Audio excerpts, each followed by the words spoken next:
My name is Terry Kaldhusdal, and I'm proud to teach 6th grade in the Kittle Marine School District in the great state of Wisconsin. A couple of things about my classroom.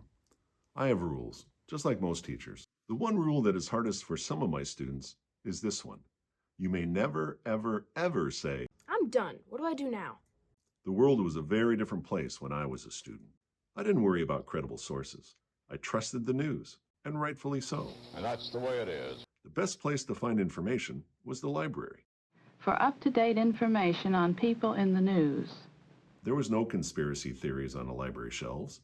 I did not think that the world was flat, and I trusted that we landed on the moon. Today, as we all know, the library is one of many sources to gain information.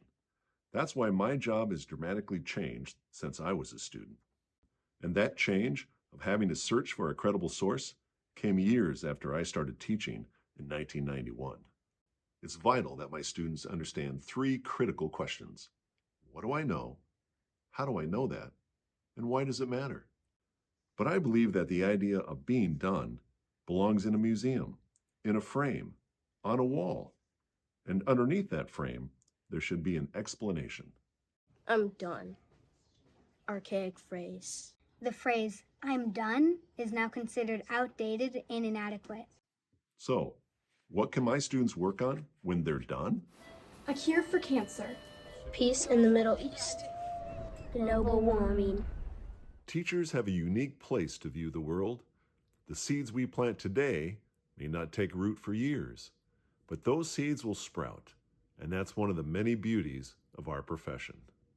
We have a front row seat to see the future. I plan to be an engineer, Meteorologist.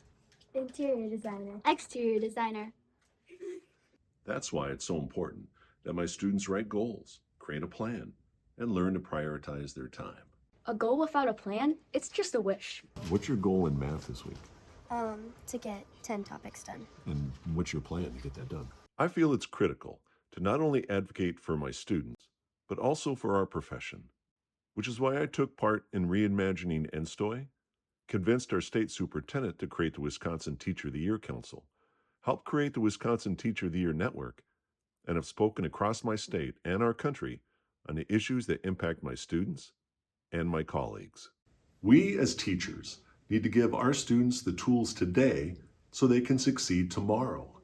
We are the champions of hope, which is why teaching is the most noble profession on the planet, which, by the way, is a sphere.